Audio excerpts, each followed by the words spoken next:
আমরা নেতাদের হয়ে রাস্তায় রাস্তায় হাত তুলতে পারি, দিতে হবে দিতে হবে, কি ভোট দিয়ে কি হলো? একজন নেতা হলো, তার গাড়ি বাড়ি হলো, তার স্পেশাল সবকিছু হলো, কত নারী নির্যাতন করলো, কত জমি দখল করলো, কিন্তু তুমি যে কাঙাল সেই কাঙালি রয়ে গেছো। তাকে ভোট দিয়ে নেতা করেছো, কি পেয়েছো তার কাছে? তোমার ঘরের ইজ্জত নষ্ট হয়েছে। অতএব কি হলো? লোকের জন্য হাত তুলতে পারি, দিতে হবে দিতে হবে, দিয়ে শত্রু তৈরি করি আমরা। কিন্তু হরিনাম শুনে হাত তুলে একটু হরি বলতে গেলে গোষ্ঠীর প্রেস্টিজ পাঞ্চার হয়ে যায়। পরের জন্য হাত তুলতে পারি, লজ্জা করে না। দেখুন তাই হচ্ছে কিনা? আমরা হাত তুলে দিতে হবে, ঘরের বউরা পর্যন্ত লাফাচ্ছে, দিতে হবে, হরি দিতে হবে, লাফালাফি করতে করতে কি দিতে হবে? ভোট দিতে হবে বলবেন, ভোটের পরে জিতে যাবে, তখন ওই নেতা আপনাকে বলবে তোমার দিতে হবে, তোমারও দিতে হবে। দিচ্ছে তাই কত ইজ্জত লুণ্ঠন হয়ে গেল, কত জমি দখল হয়ে গেল, কত সব নষ্ট হয়ে গেল, কোটি কোটি টাকার মালিক হলো। আমি যে কাঙাল সেই কাঙাল থেকে গেলাম। কত মা সন্তান হারালো, কত স্ত্রী স্বামী হারালো, তাও বলছি দিতে হবে দিতে হবে দিতে হবে। এই তো আমাদের হলো। অথেব কিন্তু হরি বলে হাত তুলতে গেলে লজ্জা লাগে। এর মতো পাগল পৃথিবীতে আর হয় না। পরের ভালোর জন্য হাত তুলতে পারি, নিজের ভালোর জন্য হাত তুলতে পারি না, এর মতো মূর্খ আর হয় না। বিশ্বাস না করেন আমি একবার টেস্ট করেছি, বলুন তো আমার সঙ্গে। নিতাই গৌর প্রমানন্দে হলো একটু, হ্যাঁ হলো। ওই ঠেলাই না পড়লে বিড়াল, এরকম একটা ভাব ভালো বলুন। তাহলে এই যুগে নাম করতে গেলে কি প্রয়োজন শুনে নাও মা। সংসার করেও হরিনাম করা যায়। এই যে বৌমা, সংসার করেও নাম করা যায়। চিটিং বাজেরা বলে সংসারের জ্বালায় ঠাকুরের নাম করতে পারি না। যখন ফেসবুক দেখো, মোবাইল দেখো, ঘন্টা ঘন্টা প্রেম চালিয়ে যাও, তখন তোমার কি হয়? তখন তো বলে না মোবাইলের জ্বালায় ভজন হচ্ছে না। কি তাহলে বোঝা গেল কি জগৎটা এমনই, সংসার করেও ভগবানের নাম করা যায়, মনটা যদি তার চরণে রাখা যায়। এই যে এবং মাগো, আগের দিনে মায়েরা চিড়িয়ে কুটতো, চিড়িয়ে চিড়িয়ে বোঝেন? চিড়া যাকে বলা হয়, ধান ভেজে গড়ের মধ্যে, ঢেকির গড়ের মধ্যে দিত, একজন লাথি মারত আর একজন ওই সামনে বসে গড়ের মধ্যে হাত ঢুকিয়ে পাক দিত। কিন্তু নিয়ম ছিল একসঙ্গে নাই, এ লাথি মারবে আর ও পাক দেবে, ও লাথি মারবে পাক দেবে, এই এই তালে বেতালে না।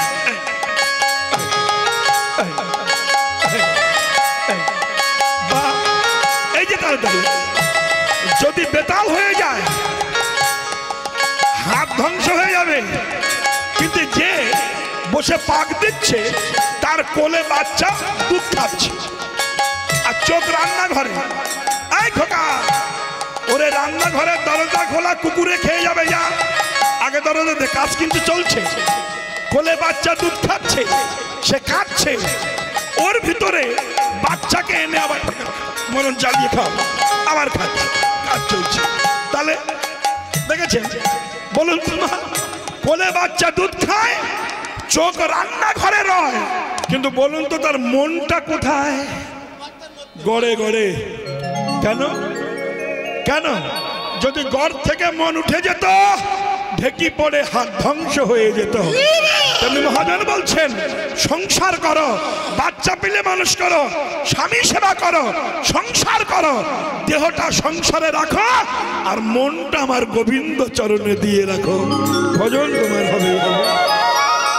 তাই মহাজন বলেছেন হাতে কাম মুখে নাম। কাম মানে কাজ,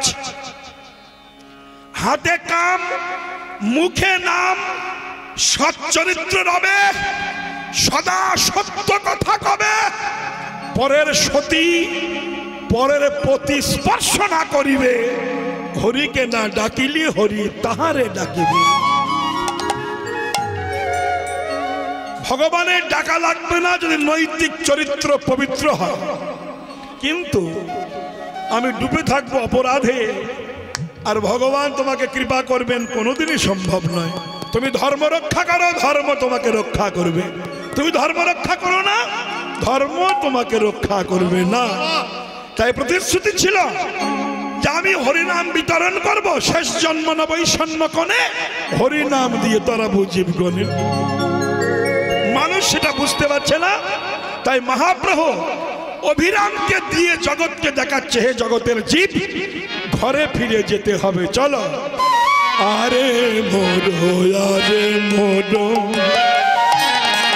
মোরো গৌরাঙ্গ সুন্দর, আরে মোরো, আরে মোরো গৌরাঙ্গ সুন্দর,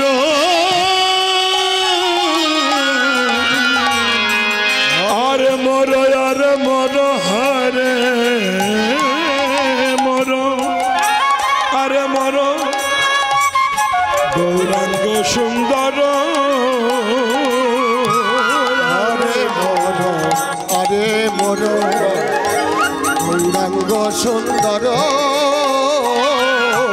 অভিরামে ডাকি বলে,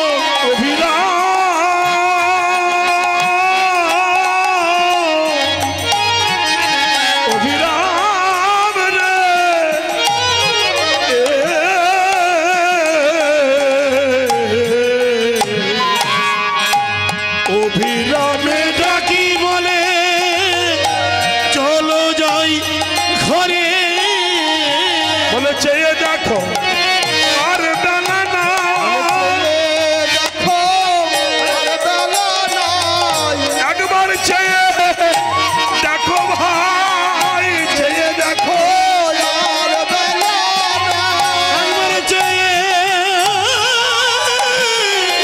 দেখো ভাই, এবার আপন ঘরে ফিরতে হবে, দেখো আর বেলা নাই, তোমাদের আপন ঘরে ফিরতে হবে, আরে আপন ঘরে ফিরতে হবে, আরে আপন ঘরে ফিরতে হবে, আপন ঘরে ফিরতে হবে, আরে আপন ঘরে ফিরতে হবে, আপন ঘরে ফিরতে হবে, একবার প্রেমানন্দ হরি বলে, হরি হরি হরি বলো, চেয়ে দেখো আরে বেলা ভগবান বুঝিয়ে দিচ্ছেন ঘরে ফিরবার সময় হয়েছে। এই যে বাবা, প্রত্যেক দিন পূর্ব দিগন্তের সূর্য তার কিরণ জাল বিস্তারিত করে পূর্ব দিগন্তকে আলোকিত করে উদ্ভাসিত হয়। আবার ওই সূর্য 12 ঘন্টা গগনপটে খেলা করে তার কিরণ জাল গুটিয়ে লয়ে আস্তে আস্তে পশ্চিম দিগন্তে হেলে পড়ে, পৃথিবীতে অন্ধকার নেমে আসে। তদ্রূপ মানব দেহটা আমরা মাতৃগর্ভ হইতে যখন পৃথিবীতে এসেছিলাম, আমাদের যৌবন কিরণ জাল বিস্তারিত করে মায়ের কোল আলোকিত করে উদ্ভাসিত হয়েছিলাম। সংসারে খেলা করতে করতে মনের অজান্তে আমার আয়ু সূর্য কখন যে মৃত্যুর কোলে হেলে পড়েছে, এটা আমরা বুঝতে পারছি না। যে বুঝেছে সে কৃষ্ণ ভজেছে, যে বোঝেনি সে ভজেনি মাগো।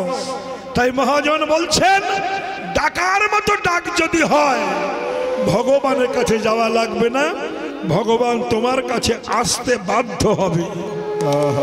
আমি একটুখানি প্রমাণ দেব মা। এই যে মায়েরা, হরে কৃষ্ণ হরে কৃষ্ণ, আমি একটু প্রমাণ দিই আপনাদের কাছে।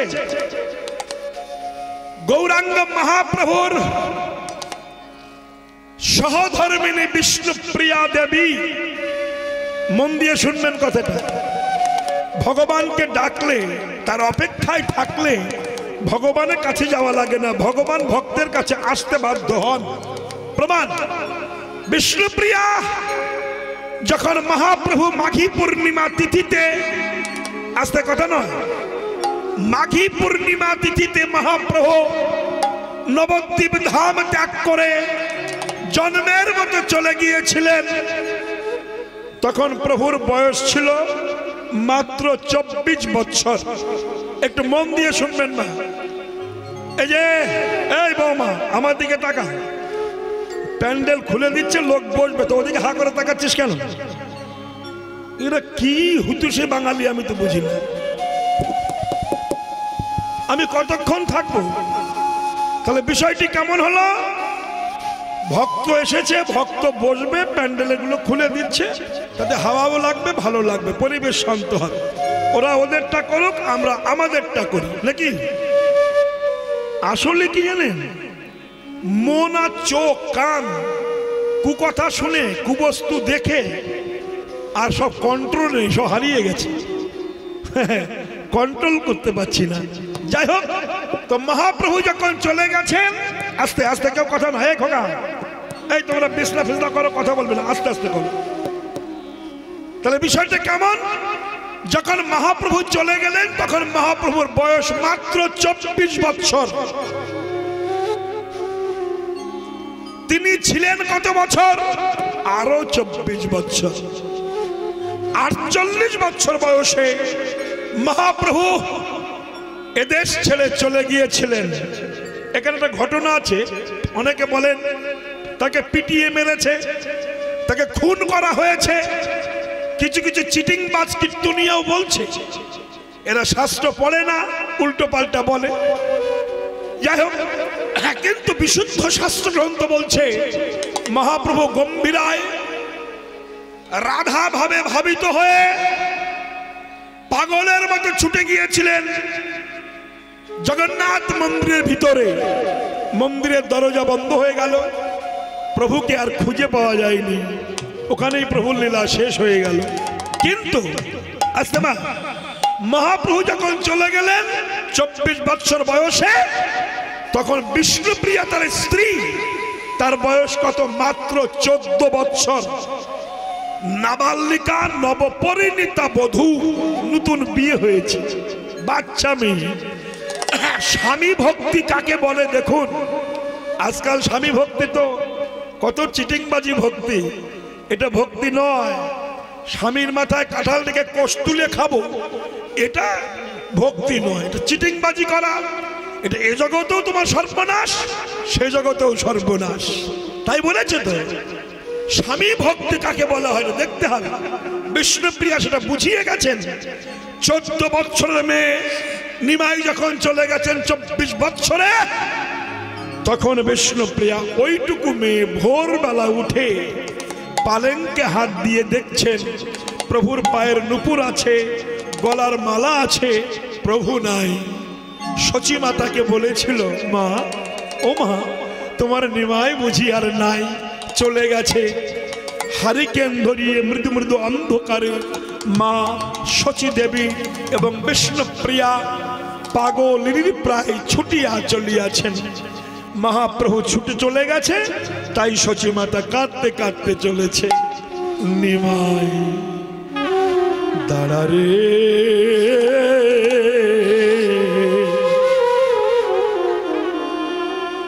দেখিব তোমারে নিমাই রে, ওরে নিমাই,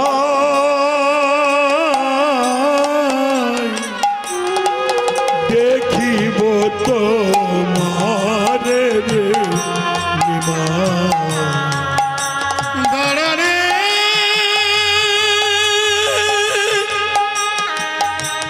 হে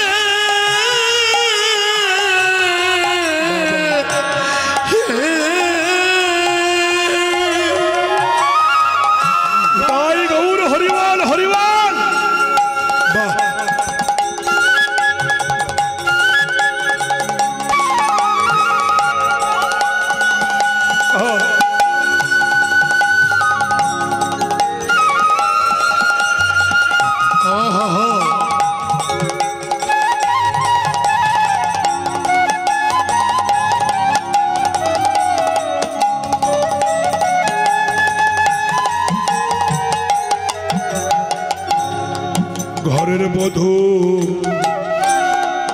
বিষ্ণু প্রিয়া জ্বলন্ত যোগিনী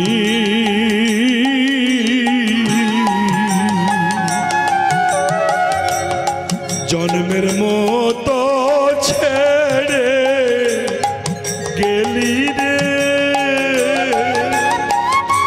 ওরে নিমা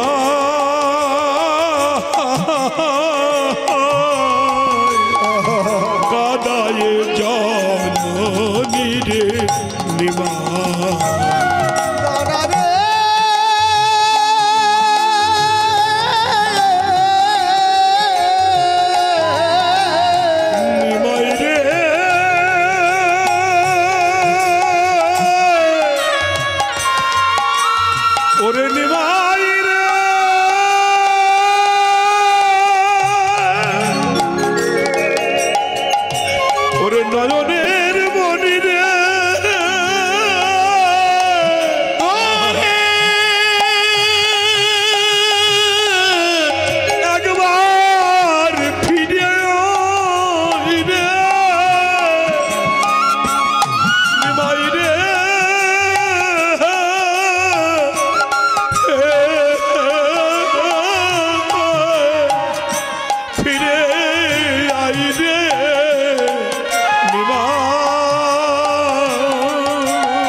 হতভাগিনী মাকে কাঁদিয়ে যাস না বাবা, ফিরে আমাকে একবার মা বলে ডেকে আমার তাপিতা প্রাণ শীতল করে দে।